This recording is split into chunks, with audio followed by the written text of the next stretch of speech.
ओम सूर्याय नमः। भक्तों, आइए श्रवण करते हैं कार्तिक मास के दूसरे रविवार की व्रत कथा। एक था राजा, एक थी रानी। उनके पास सिपाही, घोड़े, दास दासियां, धन दौलत सब कुछ था। सिर्फ उन्हें संतान नहीं थी। इसी कारण राजा रानी बहुत ही दुखी रहते थे। संतान प्राप्ति के लिए उन्होंने हर तरह का दान धर्म, धार्मिक अनुष्ठान, जप, मंत्र, व्रत, पूजा पाठ किए, लेकिन कोई फायदा नहीं हुआ। अब राजा रानी दोनों ही बुढ़ापे की ओर बढ़ते गए। बुढ़ापे की ओर जैसे ही बढ़ते गए, वैसे ही दोनों गहन सोच में पड़ गए। ये सोचकर कि उनकी कोई संतान नहीं है, तो फिर इतने बड़े राज्य का क्या होगा? कौन बनेगा इस राज्य का वारिस? कौन लेगा प्रजा की जिम्मेदारी? राजा रानी दिन रात इसी चिंता में रहने लगे। उन्हें तो अब खाना पीना भी अच्छी नहीं लगती। एक सुबह की बात है कि राजा के दरबार में एक साधु जी आए, तो दासी रानी को इतला करती है। तब वह दासी से कहती है, यह मेरा अंतिम दान धर्म है। इसके बाद मैं अपने हाथों से कोई दान धर्म नहीं करूंगी। रानी चावल भरा छाछ हाथ में लेकर बाहर आती है और साधु की झोली में भिक्षा डालने के लिए आगे बढ़ती है, तो उसके चेहरे पर छाई हुई चिंता साधु की दृष्टि में आती है। वह पूछते हैं, क्या बात है रानी साहिबा, क्या हुआ है? आप इतनी चिंतित और उदास क्यों हैं? तब रानी ने साधु महाराज को अपनी सारी व्यथा सुनाई और सिसकने लगती है। उस पर वह साधु कुछ पल गंभीर हो जाते हैं और कहते हैं, चिंता मत करना रानी साहिबा, आपकी संतान होगी, आपकी इच्छा पूरी हो जाएगी। चिंता ना करें, आपकी कोख से एक पुत्र जन्म लेगा। मात्र वह 14 साल तक ही आप लोगों को मिलेगा। उसके आगे वह इस मृत्यु लोक में नहीं रह पाएगा। इससे बढ़कर आपको कुछ देना मेरे लिए संभव नहीं है। अपनी बात पूरी करते उसने अपनी झोली में हाथ डाला, थोड़ी सी भाभूत निकालकर रानी को दे दी और कहा, आप और महाराज दोनों इसे बांटकर ग्रहण करना। आपको जल्दी ही पुत्र प्राप्ति होगी। इतना कहकर साधु अपनी राह में चले गए। उनके जाने के बाद रानी सोचने लगी, 14 साल तो 14 साल ही सही, उतने समय के लिए हमें पुत्र तो मिलेगा, यही काफी है। उतने साल तक मैं उसे जी जान से बड़ा करूंगी, उसे ढेर सारा लाड़ दुलार करूंगी, अपनी संतान की हर मुरादे को पूरी करूंगी। उस रात अपना सारा राजकाज खत्म करके राजा जब रानी के महल में गए, तो रानी ने क्या किया कि राजा को सारी बात बताई जो साधु जी ने उन्हें बताया था। रानी ने साधु की दी भभूत राजा को दिखाकर बोली, साधु महाराज ने यह भभूत हम दोनों को ग्रहण करने को कहा है। राजा बोले, इतना दान धर्म किया, जब तब किया, कोई फल नहीं मिला। अब इस भभूत से हमें संतान प्राप्ति होगी, ऐसा है क्या? उस पर रानी बोली, जब इतना सब कुछ किया तो अब यह भी सही करके देख लेते हैं। अब बेमतलब की उस साधु के क्रोध को क्यों हम बुलावा दे? राजा को अब किसी पर विश्वास नहीं था, लेकिन पत्नी को दुख न पहुँचे इसलिए वह राजी हो गए। राजा राजी हो गया तो फिर क्या होता है कि राजा रानी दोनों नहाते धोआते हैं, फिर अपने अपने भगवान का स्मरण करते हैं, अपने पुरखों को स्मरण करते हैं और उस साधु महाराज का नाम स्मरण करके वह भभूत बांटकर दोनों खाते हैं। उसके बाद दोनों निश्चिंत होकर सो जाते हैं। तो कुछ दिन गुजर जाते हैं और साधु द्वारा कहे अनुसार रानी गर्भवती हो जाती है। उस पर राजा रानी दोनों की खुशी का गमन नहीं समाती। राजा रानी से बोला, महारानी सचमुच साधु महाराज की कृपा हो गई। समय बीतते गया, 9 महीना पूरा हो गया तो रानी ने एक सुंदर गोरे पुत्र को जन्म दिया। राजा ने बड़ी धूमधाम से पुत्र का नामकरण किया। सारे राज्य में 8 दिन तक अन्य सत्पर्ण रखा, उत्सव मनाया गया। अब पुत्र की कुंडली देखने के लिए राज्य के सबसे विद्वान पंडित जी को बुलाया। पंडित जी आते ही कुंडली देखकर बड़े चिंतित में पड़ गए और कहने लगे, महाराज हमारा राजपुत्र सिर्फ 14 साल तक हमारे पास रहेगा। राजा को इस बात की भनक थी ही। रानी को भी साधु महाराज की बात याद थी। दोनों पति पत्नी चुपचाप रहते हैं। उसके बाद राजा और रानी बड़े लाड़ प्यार से बेटे की परवरिश करते हैं। उसकी हर ख्वाहिश पूरी करते हैं। थोड़े समय के लिए ही सही भगवान ने संतान की अपनी मुरादें पूरी कर दी। इसे वे समाधान मानते थे। राजपुत्र दिन प्रतिदिन बड़ा होता है। जब वह 7 साल का हो जाता है तो राजा एक अच्छे गुरु की नियुक्ति करके उसे पढ़ाई लिखाई, राजशास्त्र, शास्त्र विद्या, घोड़सवारी इत्यादि 12 विद्याओं का शिक्षण देते हैं। जब वह सब शास्त्र विद्या में पारंगत हो जाता है और 12 साल की उम्र का हो जाता है तब एक अच्छी सी राजकन्या खोजकर उसकी शादी कर दिया गया। शादी के 2 साल बीत जाते हैं। बेटा 14 साल का हो जाता है।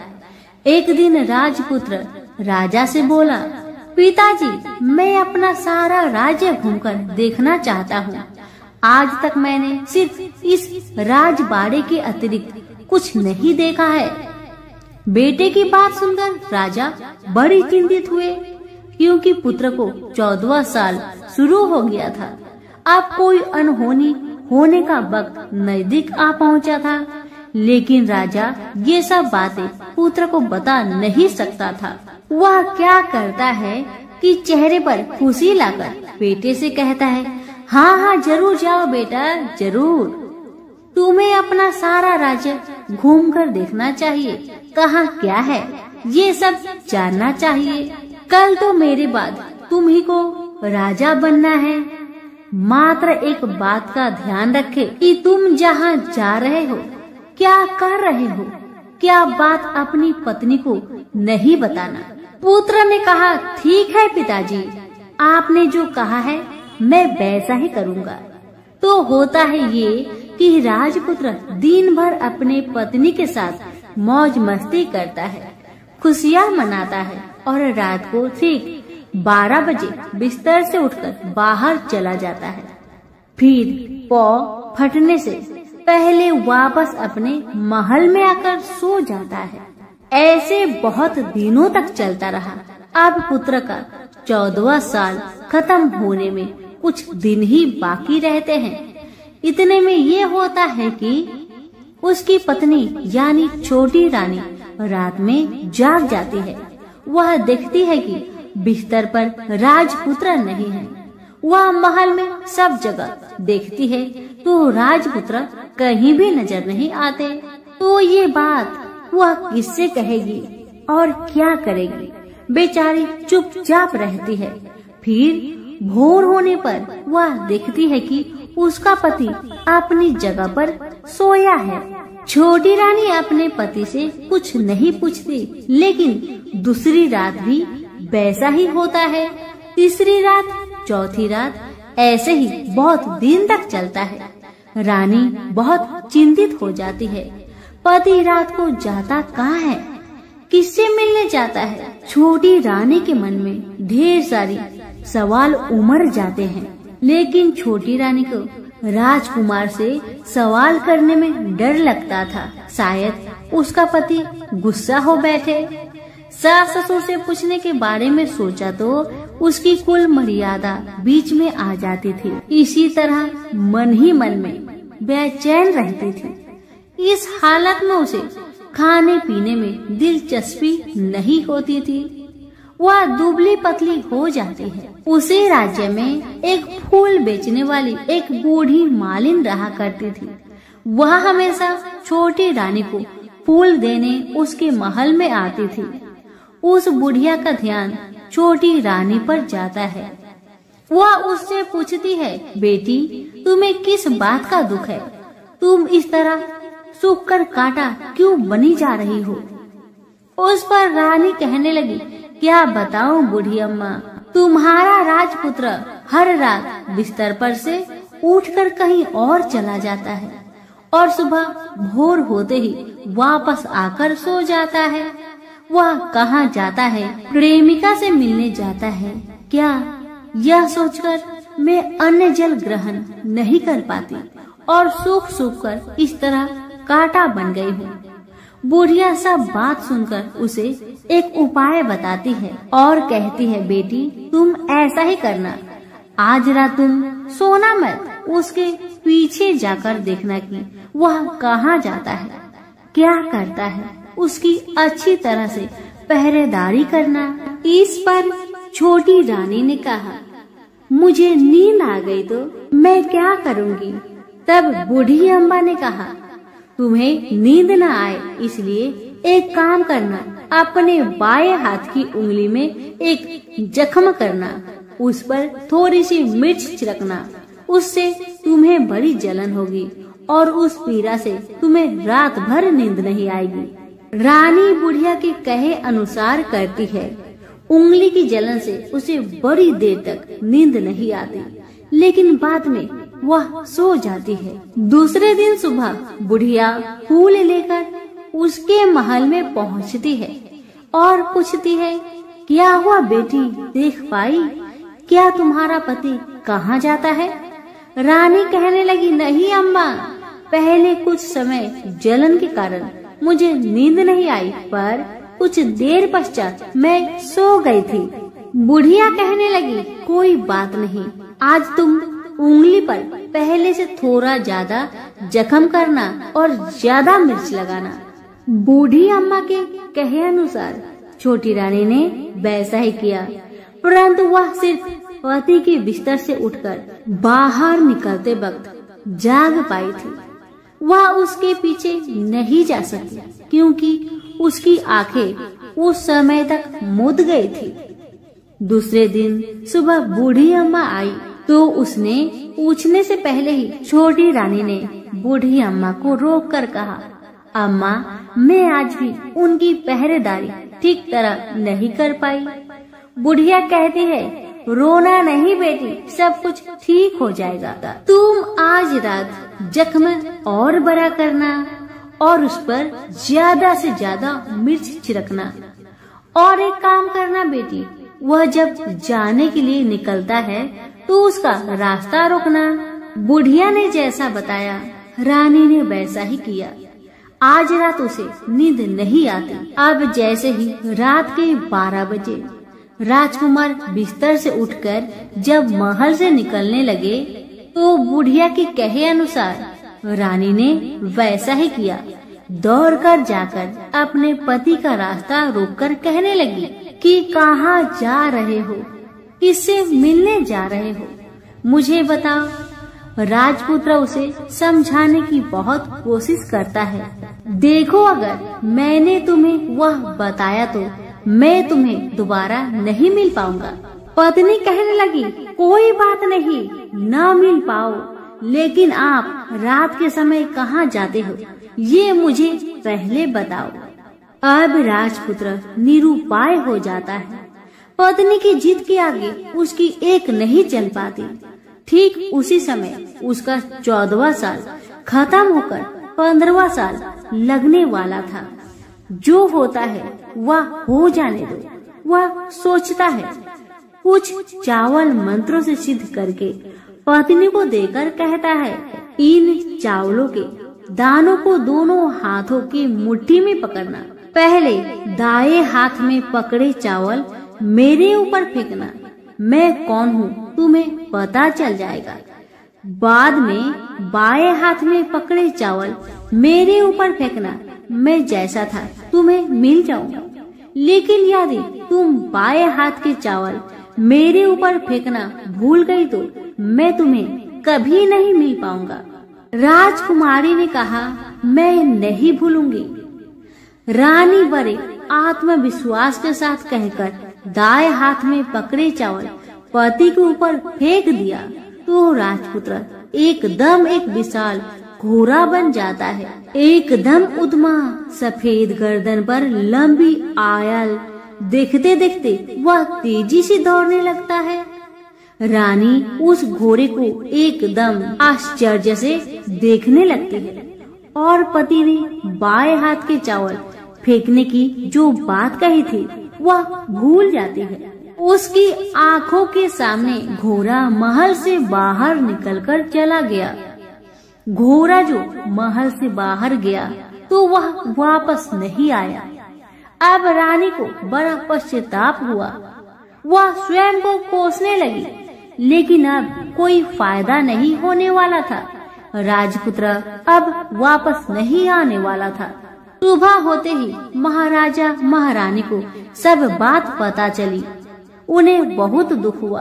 वे बिस्तर पकड़ते हैं और राह देखते हैं कि एक दिन उनका बेटा वापस आ जाए। इस तरह 1 महीना गुजरा, 2 महीने गुजरे, 3 महीने गुजरे, आखिर 6 महीने पूरे हुए। राजपुत्र का कोई आता पता नहीं लगा। प्रधान राजपुत्र को ढूंढने के लिए राज्य के गांव-गांव सिपाही भेजा गया, लेकिन उन्हें कोई सफलता नहीं मिली। इधर रानी अपनी हठ के कारण पति गायब हो गया, यह सोचकर स्वयं को मन ही मन कोसती रही और प्रण लेती है कि कुछ भी करके पति को ढूंढ लाएगी और उसे वापस घर ले आएगी। एक दिन वह सुबह उठकर सास ससुर के महल में जाती है और कहती है कि मैं अपने पति की खोज में जा रही हूँ। महाराजा महारानी को और क्या चाहिए था, बस उनका बेटा उन्हें वापस मिल जाए। बहू को उन्होंने अनुमति दे दी और कहा कि बेटी तुम्हें जहाँ जाना है जाओ, जो करना है करो, पर मेरा बेटा को लेकर ही वापस आना। भगवान तुम्हें कामयाबी दे। अब रानी क्या करती है कि अपना शाही भेष बदलकर एक सेठानी बन जाती है। कुछ दास दासियों को, कुछ नौकरों को साथ में लिया, कुछ सामान साथ लिया और राज्य की सीमा पर जाकर वहाँ एक भोजनालय खोल दिया। वह आने वाले सब यात्रियों को खाना मुफ्त में देने लगी। मात्र एक शर्त रखी कि खाने वालों को उसकी देखी कोई अजीब चीज उसकी मालकिन को यानी राजकन्या को बतानी पड़ेगी। तो वहाँ आने वाला हर नागरिक अपनी तरफ से मैंने यह देखा, मैंने वह देखा कहकर वहाँ से मुफ्त खाना खाकर जाता था। परंतु रानी को जो बात चाहिए थी वह अब तक किसी से नहीं मिली थी। ऐसे ही कुछ दिन बीत गया तो इधर होता है कि रानी के महल फूल लेकर जाने वाली बुढ़िया के एक बेटा और बहू थे। उनका एक छोटा बेटा था, यानी बुढ़िया का एक पोता था। बेटा और बहू सुबह काम के लिए निकलते थे तो पोते को संभालने की जिम्मेदारियां बुढ़िया पर रहती थी। बुढ़िया दिन भर पोते को संभालती थी। एक दिन होता है कि बुढ़िया को पान खाने की आदत थी, तो पान खाने के लिए चूना चाहिए था। बुढ़िया उसे तैयार करने के लिए सीपियां लेकर आई। इन सीपियों भूनने के लिए गोबर के कंडे चाहिए थे। कंडे इकट्ठा करने के लिए वह बांस की टोकरी लेकर चरवाहे के मैदान में गई। वहाँ बहुत सारे कंडे थे। उन्हें जमा करते करते उसे घर आने में अंधेरा हो गया। इस और शाम होते ही काम से वापस बेटा बहू घर पहुँचे तो देखा कि बच्चा घर पर अकेला है और रो रहा है। वे दोनों गुस्से से लाल पीले हो गए। इतने में बुढ़िया घर आ पहुंची। बेटा ने पूछा, पोते को घर पर अकेला छोड़कर तुम कहाँ गई थी? बुढ़िया बताने लगी कि मैं गोबर के कांडे इकट्ठा करने गई थी। इस पर बेटा बोला, दोबारा बच्चे को अकेला घर पर छोड़कर यदि कहीं गई तो मैं तुम्हें बहुत पीटूंगा। बुढ़िया कहने लगी, नहीं बेटा, फिर कभी ऐसा नहीं करूंगी। लेकिन दूसरे ही दिन बुढ़िया वह बात भूल गई और फिर चरवाहे के मैदान पर कांडे इकट्ठा करने चली गई।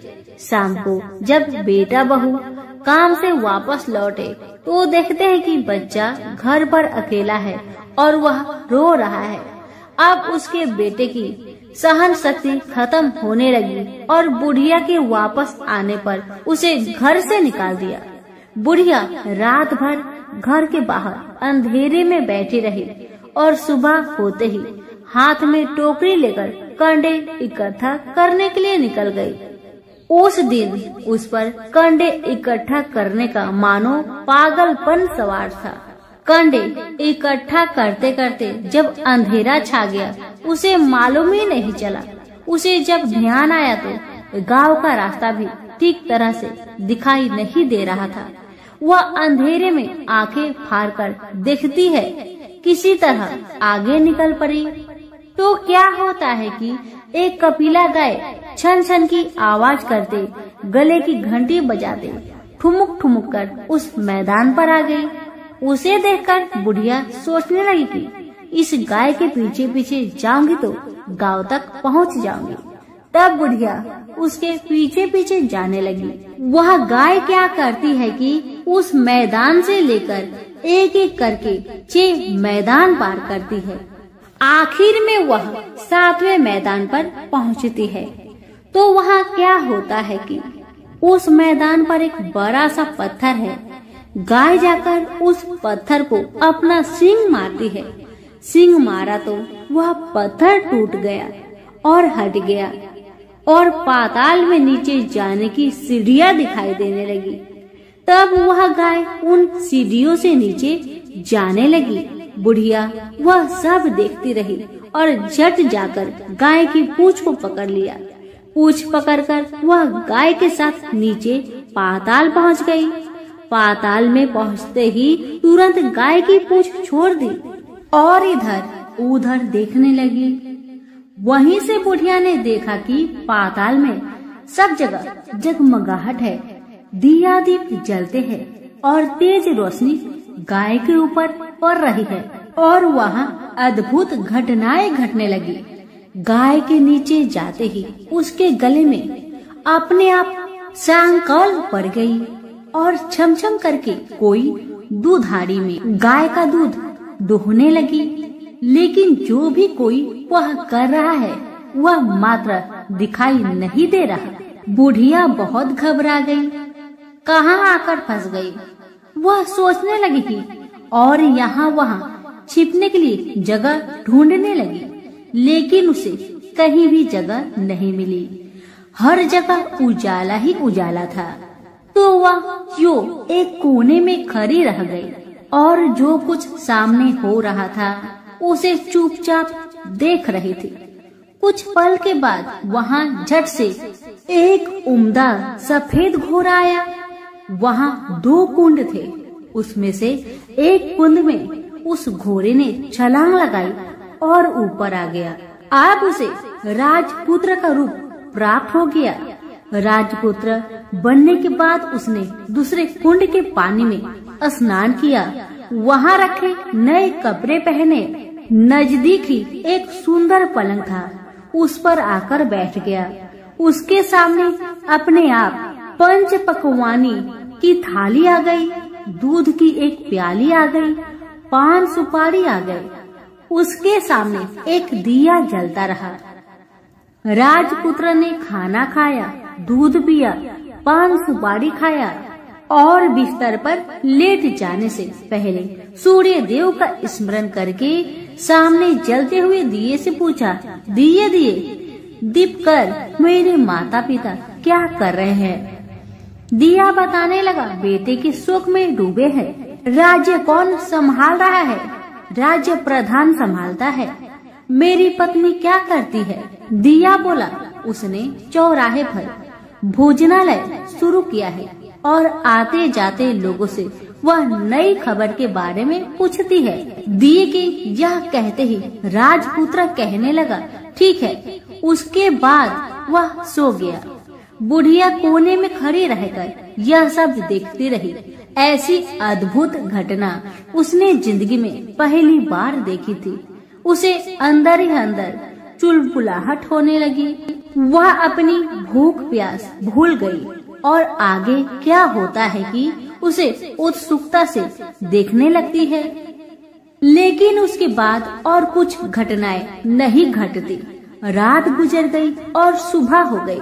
सुबह होने पर पलंग पर सोया राजपुत्र उठा और फिर से पहले वाले कुंड में छलांग लगाई तो वह फिर से घोड़ा बनकर कुंड से बाहर आ गया। बाहर आते ही वह तेजी से उस पाताल नगरी से बाहर निकल गया। लेकिन वह कहाँ गया, बुढ़िया को कुछ पता नहीं चला। उसके बाद पिछली रात की तरह कोई उस गाय का छमछम करके दूध दुहने लगा। जैसे ही दूध दुहाना खत्म हुआ, उसके गले की साकल अपने आप खुल गई और वह गाय तेजी से ऊपर जाने लगी, सीढ़ियाँ की ओर भागने लगी। गाय को दौड़ते देखकर बुढ़िया सोचने लगी, अब गाय के साथ यहाँ से ऊपर जाना ही समझदारी है, नहीं तो कोई मुसीबत आकर मेरे ऊपर टपक जाएगी। झट से उसने गाय की पूंछ पकड़ ली और गाय के साथ ऊपर आ गई। गाय जब ऊपर मैदान में पहुंची तो उस सुरंग का रास्ता अपने आप बंद हो गया और उसके मुख पर एक बड़ा सा पत्थर उर्वत खड़ा हो गया। ऊपर आकर वह गाय जंगल की ओर निकल गई तो इधर बुढ़िया एकदम बावली सी हो गई। उसने पाताल नगरी में जो कुछ देखा वह जल्दी से जल्दी किसी को बताने के लिए उतावली हो उठी। उसे एकदम याद आया है कि नगर की सीमा पर कोई औरत भोजनालय चलाती है और नई बात बताने वालों को अच्छा खाना पीना मुफ्त में देती है। वह सोचने लगी कि क्यों न मैं यह बात उस औरत को जाकर बताऊं। यदि उसे यह बात पसंद आ गई तो बाकी जीवन खाने पीने की झंझट से मुक्ति मिलेगी। बुढ़िया ने मन में तय किया और तुरंत उस भोजनालय के द्वार पर टंगे नगाड़े के सामने खड़ी हो गई और जोर जोर से नगाड़ा बजाना शुरू किया। नगाड़े का इस तरह शोर सुनकर मालकिन यानी छोटी रानी मन से प्रसन्न हो जाती है कि शायद कोई बड़ी बात लेकर यहाँ आया है। रानी सिपाहियों को आदेश देती है, जाइए और जो कोई आया है उसकी अच्छी खातिरदारी कीजिए। आदेश पाते ही सिपाही नीचे दौड़ गए तो एक बुढ़िया नगाड़ा बजा रही है। उन्होंने पूछा, क्यों रे बुढ़िया, क्या हुआ, क्यों नगाड़ा बजा रही हो? बुढ़िया बोली, कुछ नहीं बेटा, यहाँ खाना मिलता है ना, इसलिए आई हूँ। बुढ़िया ने सिपाहियों से बोला, खाना मिलेगा? सिपाही बोले, हाँ मिलेगा, लेकिन तुझे कोई नई बात बतानी पड़ेगी। बुढ़िया बोली, हाँ बताऊंगी, एक बात मालूम है मुझे। इस पर सिपाही उसे अंदर लेकर आए। उनको मालकिन का आदेश था कि जो कोई बूढ़ा बुजुर्ग वहाँ आए उनके साथ अच्छी तरह पेश आना, उनका अच्छा आदर आतिथ्य करना। तो सिपाही ने इस बुढ़िया का भरपूर आदर आतिथ्य किया। उसे बड़ी सी थाली भरकर व्यंजन परोसते हैं। बुढ़िया कुछ दिनों से भूखी थी, वह खाने पर टूट पड़ी। खाना खाने के बाद सिपाही ने उसे नई साड़ी पहनने को दी। उसके बाद उसे लेकर रानी के पास आए। बुढ़िया और रानी ने तुरंत एक दूसरे को पहचान लिया। बुढ़िया बोली, बेटा तुम हो? और रानी बोली, बुढ़िया माँ आप है। बड़ी देर तक दोनों भली भांति की बातें करती रही। आखिर पुरवनी बुढ़िया से कहने लगी, अम्मा अब बताओ तुमने क्या बात नई देखी है? बुढ़िया बोली, मैंने कोई नई बात देखी नहीं है, वह तो मेरे पास तुम्हें देने के लिए खाने के लिए पैसे नहीं थे, इसलिए मैंने झूठ कहा और नगारा बजाया। रानी ने कहा, अम्मा घबराना नहीं, मैं किसी को तुम्हारा नाम नहीं बताऊंगी। फिर भी बुढ़िया मैंने क्या देखा, कब देखा करके आनाकानी करने लगी। इस पर कुंवर रानी ने उससे कहा, देखो अम्मा, यदि तुमने मुझे वह नई बात बताई तो मैं जिंदगी भर तुम्हारी देखभाल करूंगी, तुम्हें रानी माता की तरह रखूंगी। अब बुढ़िया बताने को तैयार हो गई। उसने जो कुछ उस चर गवाहे वाले मैदान पर देखा था वह सब कुछ कुंवर रानी को बता दिया। बुढ़िया की वे बात सुनकर कुंवर रानी को यकीन हो गया कि वह राजपुत्र उसी का पति है। वह तुरंत बुढ़िया से कहने लगी, अम्मा मुझे उस जगह पर ले चलो। तब बुढ़िया बोली, नहीं बेटी, वह पाताल राज्य है, साफ है, यदि किसी ने तुम्हें देख लिया तो तुम्हारी जान खतरे में पड़ सकती है। लेकिन रानी उसकी एक भी नहीं सुनती, उसे उस जगह ले जाने के लिए हठ करने लगी। आखिर में बुढ़िया ने उसका कहना मान लिया और कहने लगी, ठीक है, मैं तुम्हें वहाँ लेकर चलती हूँ, और आज नहीं कल वहाँ जाना है तो शाम को ही जाना होगा। तो दूसरे दिन दोपहर को रानी बुढ़िया के साथ उस मैदान पर गई और एक जगह छुपकर गाय की आने की राह देखने लगी।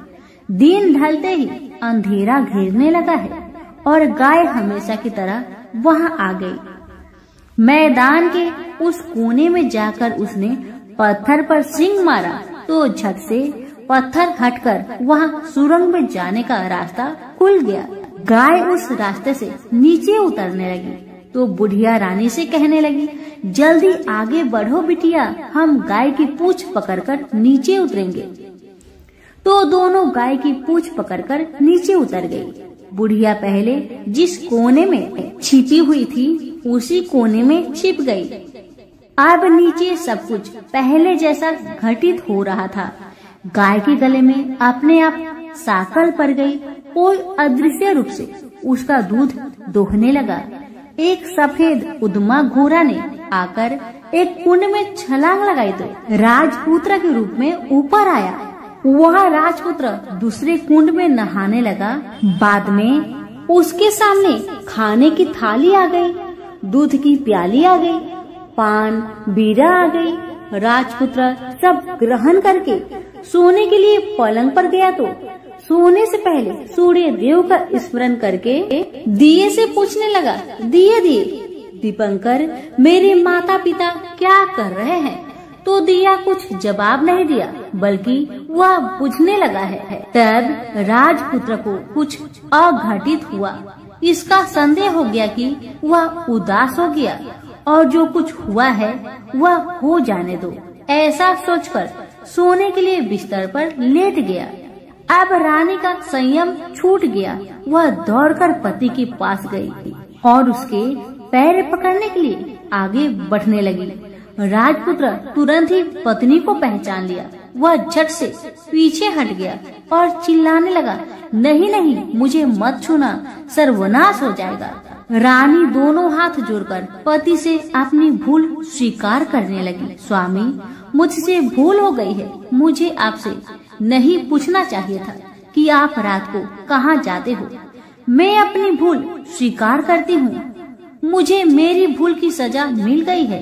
अब आप घर चले। आपके वियोग में आपके माता पिता ने बिस्तर पकड़ लिया है। आपकी प्रजा भी बहुत दुखी है।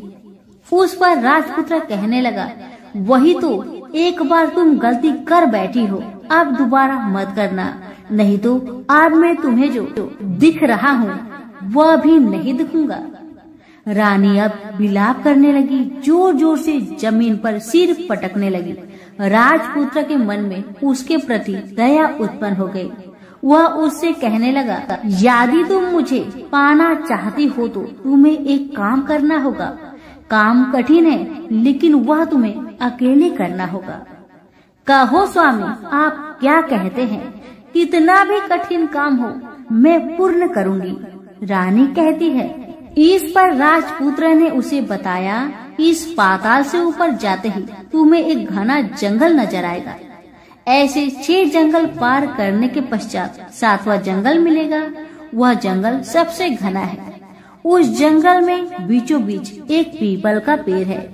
उसके आसपास की जगह पत्ते, फंदे, जटाएं, कांटे इत्यादि से ढक चुकी है। वहाँ बाघ, शेर, भालू, सांप सभी धमा चौकड़ी बैठी है। तुम्हें उन सबको भगाकर वह जगह साफ करनी है। उसकी गोबर से लिताई करके पवित्र बनाना है। रंगोली से सजाना है। उसके बाद वहाँ धूप कपूर अगरबत्ती जलानी है। फूल कुमकुम से पेड़ की तने की पूजा करनी है। दूध दही से बने चावल का भोग चढ़ाना है। यह सब तुम्हें दोपहर के 12 बजने के पहले करना होगा। 12 बजने के समय तुम्हें उस जगह पर बैठकर सूर्य भगवान का ध्यान करना होगा। ठीक 12 बजे सूर्य भगवान का रथ वहाँ उतरेगा। वे वह सब देखकर खुश हो जाएंगे और कहेंगे, जिस किसी ने यह सब किया है उसे मैं मनचाहा फल दूंगा। तो तुम सामने जाकर उसके रथ का दाहिना घोड़ा मांगना, मैं तुम्हें मिल जाऊंगा। इतना बात कहकर राजपुत्र अपने पलंग पर सो गया और छोटी रानी भोर होने की राह देखने लगी। भोर होते ही वह बुढ़िया के साथ गाय की पूंछ पकड़कर ऊपर आ गई। ऊपर आने के बाद वह बुढ़िया से कहने लगी, अम्मा अब मैं अकेले ही आगे जाऊंगी, तुम भोजनालय वापस जाओ।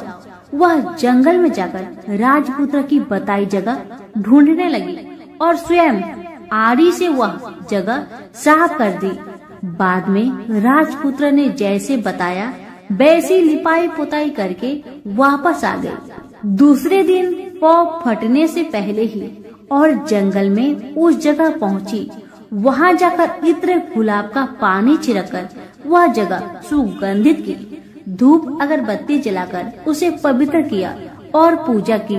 सब सामग्री वहाँ तैयार रखकर सूर्य भगवान का ध्यान करने बैठ गई। जैसे कि पति ने बताया था, दोपहर को ठीक 12 बजे सूर्य भगवान का रथ उस पीपल के पेड़ पर आकर रुका है। सूर्य भगवान ने जब रथ से नीचे देखा तो सुगंधित वातावरण देखकर बहुत खुश हुए और फिर बोले, जिस किसी ने यह काम किया है वह यहाँ आकर मुझसे कुछ भी मांगे, मैं उसे दूंगा। रानी ने जब ये सब सुना तो बिना समय गवाए दौड़कर उनके सामने आ गई और उनको साष्टांग नमस्कार करके बोली, भगवान वह मैं ही हूँ, मैंने यह जगह साफ की है। भगवान बोले, अच्छा तो तुम्हें जो चाहिए वह मुझसे मांगो। तो छोटी रानी बोली, भगवान मुझे आपके रथ का दाहिना घोड़ा चाहिए। सूर्य भगवान बोले, नहीं नहीं, मैं तुम्हें और कुछ भी दे सकता हूँ, लेकिन यह घोड़ा नहीं दे सकता।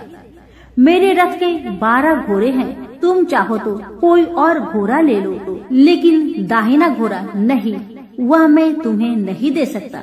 छोटी रानी ने एक नहीं सुनी। वह सूर्य देव से एक ही बात कह रही थी, वही दाहिना घोड़ा दे दीजिए, नहीं तो मैं आपके पैरों में गिरकर अपनी जान दे दूंगी।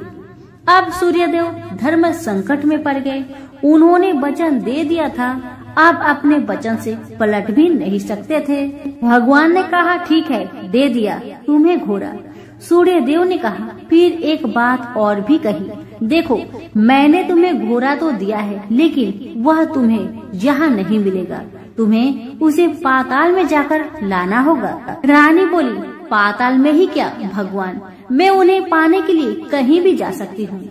रानी को वचन देकर सूर्यदेव अपने मार्ग से चले गए और इधर रानी जंगल से अपने भोजनालय में आ गई।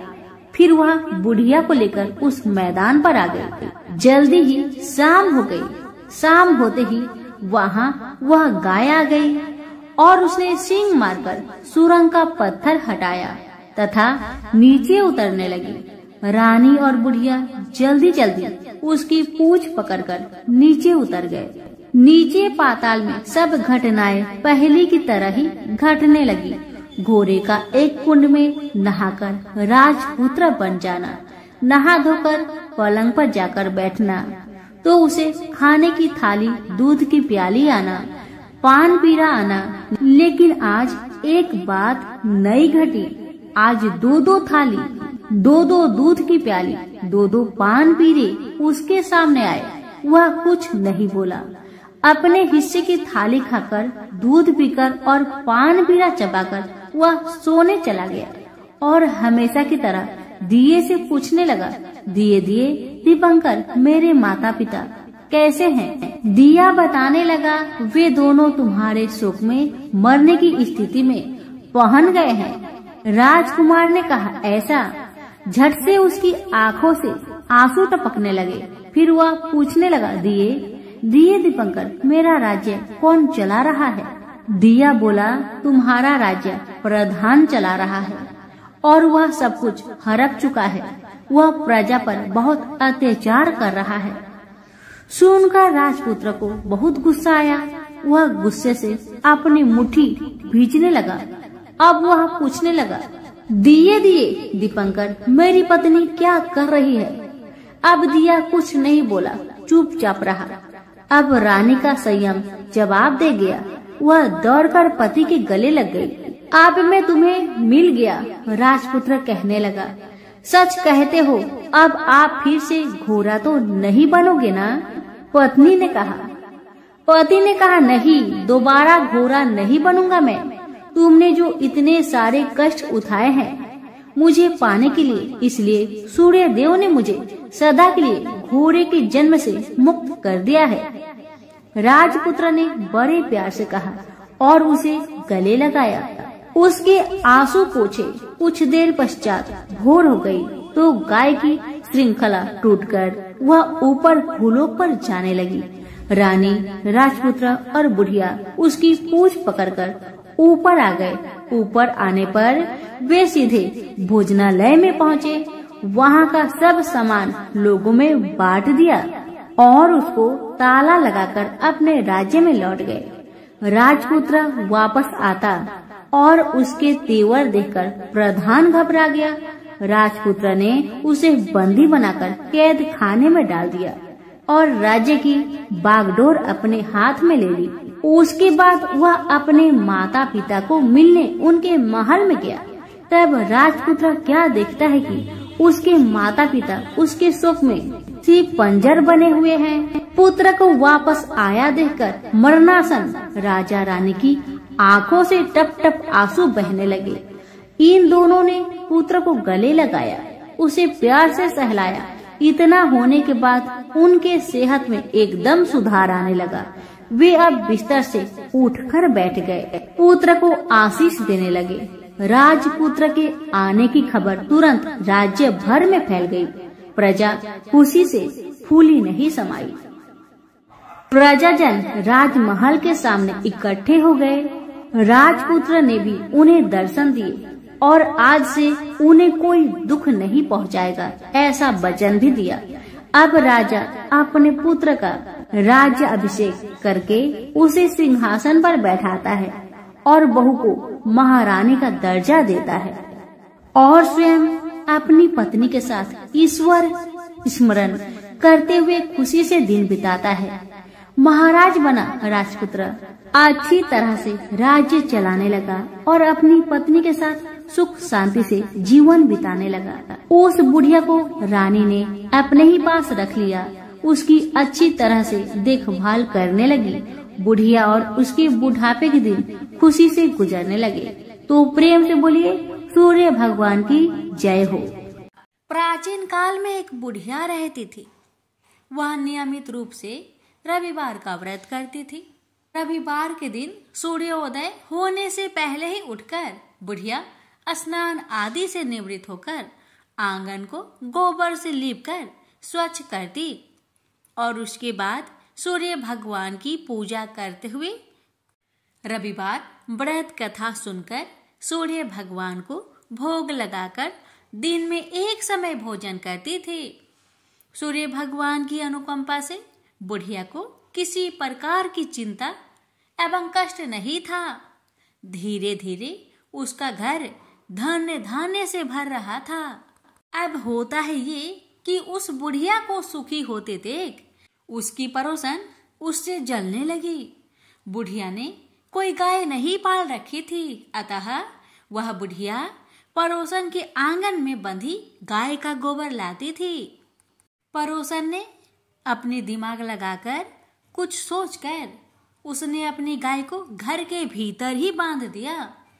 रविवार को बूढ़ी माई को गोबर ना मिलने से वह अपना आंगन नहीं लीप सकी। आंगन ना लीप पाने के कारण उस बुढ़िया ने सूर्य भगवान को भी भोग नहीं लगाया और उस दिन खुद भी भोजन नहीं किया। सूर्यास्त होने पर बुढ़िया भूखी प्यासी सो गई। रात में भगवान ने उन्हें सपना दिया और भोजन ना बनाने और भोग ना लगाने का कारण पूछा तो बुढ़िया ने कहा भगवान को कि गोबर ना मिलने के कारण वो भोजन नहीं बना सकी। तब भगवान ने कहा कि माता, हम तुमको एक ऐसी गौ देते हैं जिससे सभी इच्छाएं पूरी होती है, क्योंकि तुम हमेशा रविवार को गोबर से लीप कर भोजन बनाती हो और भोग लगाकर ही खुद भोजन करती हो। इससे मैं खुश होकर तुम्हें वरदान देता हूँ। सपने में भगवान का यह वरदान पाकर जब बुढ़िया की आँख खुली तो देखा कि आंगन में एक अति सुंदर गौ और बछड़ा बंधे हुए हैं। गाय और बछड़े को देखकर वह खुश हो जाती है और घर के बाहर बांध देती है और खाने को चारा डाल देती है। जब पड़ोसन ने वृद्धा के घर के बाहर अति सुंदर गौ और बछड़े को देखा तो देश भावना से प्रेरित होकर उसका हृदय जल उठा। और जब उसने देखा कि गाय ने सोने का गोबर दिया है तो वो गाय का सोने का गोबर ले गई और अपनी गाय के गोबर उसकी जगह रख दिया। रोजाना वह ऐसा करती रही और सीधी साधी बुढ़िया को कानों कान इसकी खबर तक ना होने दी। तब सर्वव्यापी ईश्वर भगवान सूर्य नारायण ने सोचा कि चालाक पड़ोसन की वजह से बुढ़िया ठगी जा रही है, तो उन्होंने शाम के समय अपनी माया से बड़े जोर की आंधी ला दी। आंधी की भय से बुढ़िया ने अपनी गाय को अंदर ही बांध दिया। सुबह जब गाय ने गोबर दिया तो बुढ़िया आश्चर्यचकित रह गई और फिर वो रोजाना अपनी गौ को घर के अंदर ही बांधने लगी। उधर पड़ोसन ने देखा कि बुढ़िया तो गौ को घर के अंदर बांधने लगी है, तो उसका सोने की गोबर उठाने की चाल कामयाब नहीं हो पा रही थी। तो कुछ उपाय न देखकर पड़ोसन ने सीधे राजा की सभा में जाकर सारी बात बता दी। उसने राजा से कहा कि मेरे पड़ोसन में एक वृद्धा के पास ऐसी गाय है जो आप जैसे राजाओं के पास होना चाहिए, आप ही के योग है। वह गौ रोजाना सोने का गोबर देती है। आप सोने से प्रजा का पालन करिए। वह बुढ़िया उस सोने का क्या करेगी? राजा ने यह बात सुनकर अपने दूतों को बुढ़िया के घर जाकर गौ लाने की आज्ञा दे दी। अब बुढ़िया सुबह सुबह ईश्वर को यानी सूर्य नारायण को भोग लगाकर भोजन ग्रहण करने जा ही रही थी कि तभी राजा के कर्मचारी गाय खोलकर ले गए। यह देखकर बुढ़िया काफी रोई, जोर जोर से चिल्लाई, लेकिन कोई कर्मचारी ने एक ना सुनी। उस दिन फिर वृद्धा गौ के वियोग में भोजन ना कर सकी और रात भर रो रो कर सूर्य नारायण से गाय को पुनः पाने की प्रार्थना करती रही। वहीं दूसरी ओर राजा गौ को देखकर बहुत प्रसन्न हुआ और सुबह ही जैसे वह उठा सारा महल गोबर से भरा दिखाई देने लगा। राजा यह देखकर घबरा गया।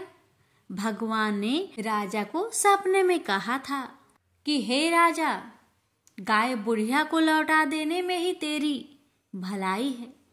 रविवार के व्रत से प्रसन्न होकर मैंने ही उसे यह गाय दी थी।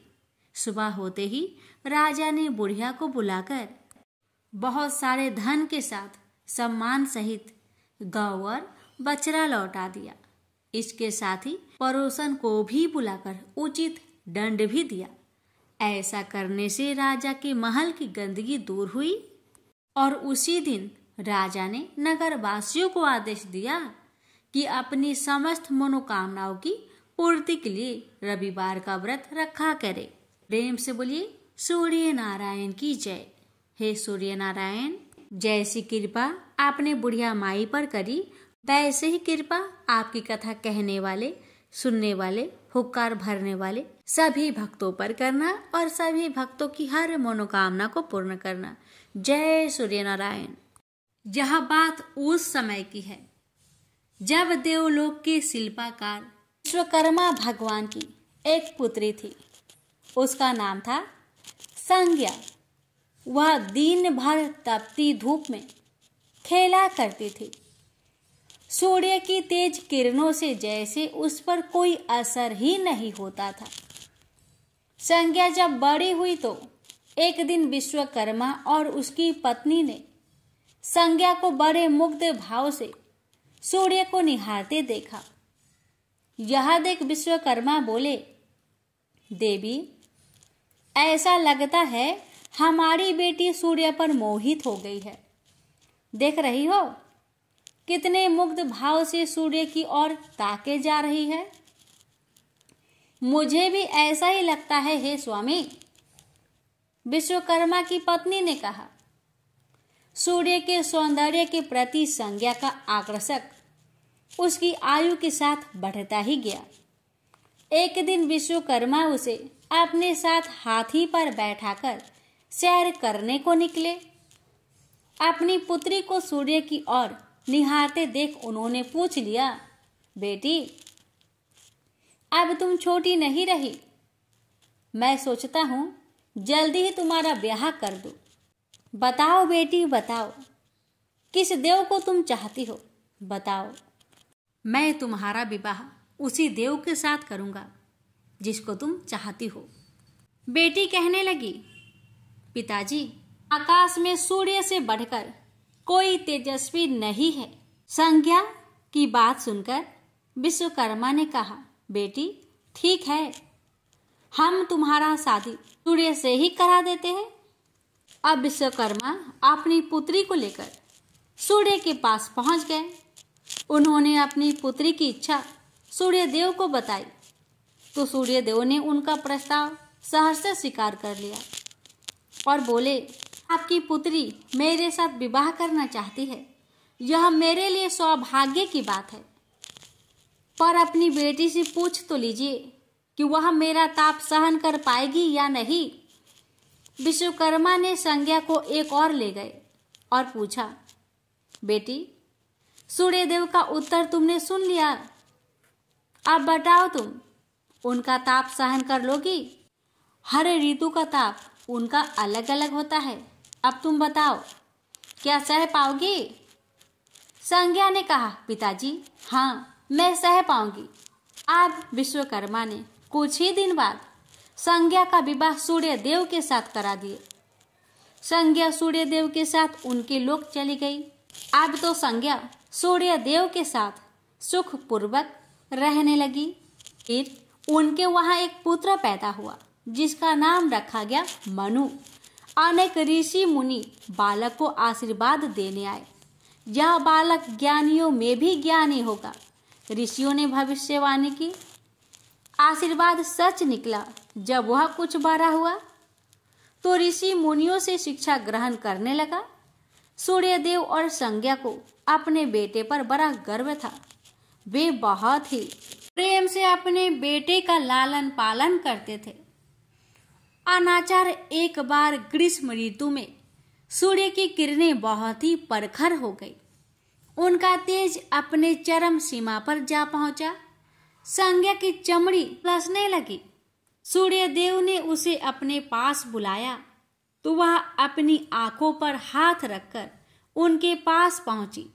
सूर्यदेव बोले, संज्ञा, मेरी ओर देखो। तुमने अपनी आंखें क्यों ढक ली? नेत्र खोलो और मेरी ओर देखो। मैं तुम्हारा पति हूँ। संज्ञा बोली, स्वामी, आपके ताप से मेरी आंखें खुल नहीं पा रही है। संज्ञा की बात सुन सूर्यदेव ने कहा, इसका अर्थ तो ये हुआ कि तुम मुझे अपने से दूर कर रही हो। विवाह के पूर्व मैंने तुमसे पूछा भी था कि क्या मेरा ताप सहन कर पाओगी। तुम्हारी सहमति पाकर ही मैंने तुम्हारे साथ विवाह करना स्वीकार किया था, लेकिन अब तुम अपने वचन से मुकर रही हो। सूर्यदेव क्रोधित होकर कहने लगे। संज्ञा बोली, हे स्वामी, इसमें मेरा दोष नहीं, आपका ताप ही प्रखर है। यह सुन सूर्यदेव और भी कुपित हो उठे और बोले, सुनो संज्ञा, प्राणवान वस्तुओं को जीवित रखने वाला मैं ही हूं, परंतु तुमने मेरी ओर से आंखें बंद कर ली, अतः तुम्हारे गर्भ से जो बालक उत्पन्न होगा वह यम होगा। यम अर्थात मृत्यु का देवता। संज्ञा वहां से भाग जाना चाहती थी, लेकिन बच्चों का मोह उसे विवश किए हुए था। संज्ञा की एक सहचरी थी, उसका नाम था छाया, जो हूबहू संज्ञा की ही प्रतिलिपि थी। उसने इस विषय में छाया की मदद लेने का निश्चय किया। उसने छाया को बुलाया और अपनी समस्या बताई। सुनकर छाया बोली, मुझे क्या करना होगा? तो संज्ञा कहने लगी, तुम संज्ञा बनकर मेरे पति के साथ जाओ और उनकी पत्नी और बच्चों की मां बनकर वहीं रहो। फिर छाया ने कहा, अगर उन्होंने मुझसे पूछताछ की तो मैं क्या कहूंगी? तो संज्ञा ने कहा, तुम बता देना कि मैं संज्ञा हूं, अपना भेद कभी मत खोलना। छाया कहती है, लेकिन मैं ये सब कैसे करूंगी? और करूंगी तो मेरी एक शर्त भी है कि अगर कभी सूर्यदेव मुझ पर बिगड़े या फिर श्राप देने लगे तो मैं सारा भेद खोल दूंगी। संज्ञा ने कहा, ठीक है छाया, अब जाओ और मेरे बच्चों को संभालो। तुमने मुझे बहुत ही कठिन काम सौंपा है संज्ञा। छाया कहने लगी, फिर भी मैं भरसक प्रयत्न करूंगी। और वहां से छाया चली गई। उसके जाने के बाद संज्ञा सोचने लगी, मैं मायके जाती हूँ, माँ और पिताजी मुझे देखकर बहुत प्रसन्न होंगे। मैं कुछ समय वहां रहूंगी, परंतु पिताजी तो कहेंगे, स्त्री की शोभा पति के घर में रहने में ही है। ऐसे ही विचारों में उलझी बेचारी संज्ञा मायके को चल पड़ी। रास्ते में उसके मस्तिष्क में उलझने टकराने लगी। वह सोचने लगी, पिताजी जब मुझे लौट जाने को कहेंगे तब मैं क्या करूंगी? तब मैं जंगल में चली जाऊंगी। इसी सोच विचार के साथ संज्ञा अपने मायके पहुंच गई। पिता ने उसका बड़ा सत्कार किया। बोले, आओ बेटी आओ, सब कुशल मंगल तो है? तो संज्ञा बोली, नहीं पिताजी नहीं, आपने ठीक ही कहा था। ग्रीष्म ऋतु में मैं सूर्यदेव के ताप सहन नहीं कर सकी। अब तो संज्ञा कुछ दिन अपने पिता के घर में सुख से रही। एक दिन पिता ने उससे कहा, बेटी संज्ञा, तुम्हारे आने से मुझे बड़ा हर्ष हुआ है, मुझे बहुत अच्छा लगा, परंतु विवाह हो जाने के बाद स्त्री को मायके में अधिक दिन तक नहीं ठहरना चाहिए। अब तुम अपने पति के घर जाओ, फिर कभी हमसे मिलने आना। तुम मुझे बहुत प्यारी हो, किंतु पति का घर ही स्त्री का घर होता है। यही मैंने सोचा था, संज्ञा मन ही मन बोली।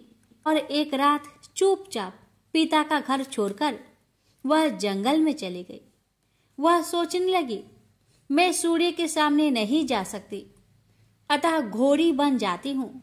उस रूप में मुझे यहाँ कोई पहचान नहीं पाएगा। घोड़ी का रूप धारण कर संज्ञा सूर्य के ताप की शक्ति को कम करने के लिए तपस्या करने लगी। तो छाया ने सूर्य के यहाँ जाकर संज्ञा का स्थान ले लिया। सूर्यदेव ने उसे संज्ञा ही समझा। वे बोले, तुम लौट आई मेरे यहाँ? तो छाया कहने लगी, क्षमा कर दो स्वामी, मैंने अपनी दुर्बलता को जीत लिया है। छाया बड़े ही खेद स्वर में बोली। सूर्यदेव कहने लगे, संज्ञा, मैं तो कब का ही तुम्हें क्षमा कर चुका हूँ। अब घर की जिम्मेदारी संभालो, बच्चों का लालन पालन करो। छाया ने कक्ष में लेटे दोनों बच्चों पर निगाह डाली। और घर की जिम्मेदारियां संभाल ली। छाया इस घर में सुखी थी। वह प्राय सोचा करती थी कि बेचारी संज्ञा को कितना अच्छा घर त्यागना पड़ा उसे। क्या वह कभी नहीं लौटेगी? समय पाकर छाया को एक पुत्र हुआ। पुत्र पैदा होने के बाद वह कुछ चिंतित रहने लगी। मुझे यह नहीं भूलना चाहिए कि मैं संज्ञा नहीं, छाया हूँ। छाया ने एक पुत्र और पुत्री को जन्म दिया। अब छाया का व्यवहार बदलने लगा। वह अपने बच्चों से तो ज्यादा प्यार करती, लेकिन संज्ञा के बच्चों को तारने और उनके साथ दुर्व्यवहार करने लगी। मनु ने तो बी माता के व्यवहार को नजरअंदाज कर दिया, लेकिन यम को उसका व्यवहार खटकता रहा। माता छाया का यमुना बहन के साथ ऐसा व्यवहार करना उचित नहीं। वह अपने बच्चों के साथ तो कितना अच्छा व्यवहार करती थी। हम भाई बहन से नफरत, एक दिन तो हद ही हो गई। छाया ने यमुना के बाल पकड़े और उसे डंडे से पीटते हुए बोली, कमबख्तो, मरते भी तो नहीं, मर जाओ तो मेरा पीछा छूटे। जब छाया देर तक यमुना को पीटती रही तो यम से न रहा गया। उसने जाकर छाया का हाथ पकड़ लिया और गुस्से से बोला, बस माता बस, अब तुमने यमुना पर हाथ उठाया तो मुझसे बुरा कोई ना होगा। अच्छा, तेरी यह हिम्मत, मुझे धमकी देता है? ठहर जा, आज मैं तेरे पिताजी से इसकी शिकायत करूंगी। छाया बड़े ही क्रोध स्वर में बोली, लेकिन छाया ने इस डर से सूर्य देव से शिकायत न की, कहीं उसका भेद उजागर न हो जाए। लेकिन यम और यमुना ने तंग आकर अपने पिता से उसकी शिकायत अवश्य कर दी। पिताजी, यह स्त्री हमारी माँ नहीं है। यम ने कहा, हाँ पिताजी हाँ, पुत्र माता से विमुख हो सकता है, परंतु माता की ममता कभी कम नहीं होती। यमुना भी बोल उठी। सूर्यदेव ने कहा, मैं देख लूंगा, तुम जाओ, डरो नहीं, बस सब ठीक हो जाएगा। ऐसा कहकर सूर्यदेव ने बच्चों को धैर्य बंधाया, लेकिन बच्चों के जाते ही वह सोच में पड़ गए। बच्चे ठीक कहते हैं, यह अवश्य कोई मायाविनी है। सूर्यदेव गुस्से में भरकर छाया के पास पहुंचे और उसके केस पकड़कर झकझोर कर बोले, सच बताओ तुम कौन हो, अन्यथा मैं तुम्हें कठोर दंड दूंगा। ठहरिए स्वामी ठहरिए, छाया कांपती हुई बोली। स्वामी, मैं संज्ञा की छाया हूं। वह आपकी देखभाल का भार किसी को सौंपे बिना नहीं जाना चाहती थी, इसलिए उसने मुझे आपके पास भेज दिया है। सूर्यदेव ने कहा, संज्ञा कहाँ गई है? तो छाया ने बताया, अपने पिता के यहाँ। अब तो सूर्यदेव सीधे विश्वकर्मा के पास पहुंचे और उनसे पूछा कि संज्ञा कहाँ है? तो विश्वकर्मा जी ने कहा, वह तुम्हारे तेज से बचने के लिए यहाँ आई थी। विश्वकर्मा की बातें सुन सूर्यदेव ने कहा, तो आप मेरा तेज को घटा दीजिए, फिर उसे खोजने के लिए चलते हैं। विश्वकर्मा ने सूर्यदेव के तेज का 8वां भाग को छाट दिया, जिससे उनका तेज घट गया। फिर वे संज्ञा को खोजने निकले। उन्होंने राहगीरों से पूछताछ की, तुमने इधर कोई घोड़ी को देखा है क्या? हाँ, एक बिलछन घोड़ी को हमने नदी के पास विचरण करते हुए देखा है, राहगीरों ने बताया। उसमें बिलछन की क्या बात है? वह घोड़ी मानवी भाषा भी बोलती है। देव, अब तो यह अवश्य ही संज्ञा होगी, सूर्यदेव बोले। सूर्य घोड़ी के निकट पहुंचे और कहा, संज्ञा, मैं सूर्य हूं, तुम्हारा पति। अब यह घोड़ी का रूप त्याग दो। जब तक मेरी मनोकामना पूरी न होगी, मैं यह घोड़ी का रूप नहीं त्यागूंगी। घोड़ी बनी संज्ञा ने उत्तर दिया, तुम्हारी मनोकामना तो पूरी भी हो गई। सूर्यदेव ने कहा। फिर विश्वकर्मा बोलने लगे, बेटी, सूर्यदेव ठीक कहते हैं, मैंने इनके तेज का 8वां भाग को काट दिया है। पिता से अवशासन पाकर संज्ञा ने अपना घोड़ी वाला रूप त्याग दिया और अपने स्वाभाविक रूप में आ गई। वह हर्ष से अपने पिता से लिपट गई और फूट फूट कर रोने लगी। फिर उसने झुककर सूर्यदेव के पांव छुए और पूछा, स्वामी, हमारे बच्चे तो सकुशल है ना? सूर्यदेव ने कहा, हाँ, दोनों बच्चे ठीक है। मनु, यम और यमुना को अब फिर से मां मिल जाएगी। सूर्यदेव ने मुस्कुराकर कहा, मैं अब कभी भी अपना घर त्याग कर नहीं जाऊंगी। संज्ञा ने सूर्यदेव को वचन दिया और साथ में संज्ञा बोली, स्वामी, आप छाया को क्षमा कर देना और अपने साथ ही रखना। दोनों का मिलन देखकर विश्वकर्मा ने भी अपना आशीर्वाद प्रदान किया। जाओ और सदा सुख शांति से रहो। सूर्यदेव और संज्ञा सूर्यलोक पहुंचे और छाया और बच्चे के साथ आनंद पूर्वक रहने लगे। तो प्रेम से बोलिए, सूर्य नारायण की जय।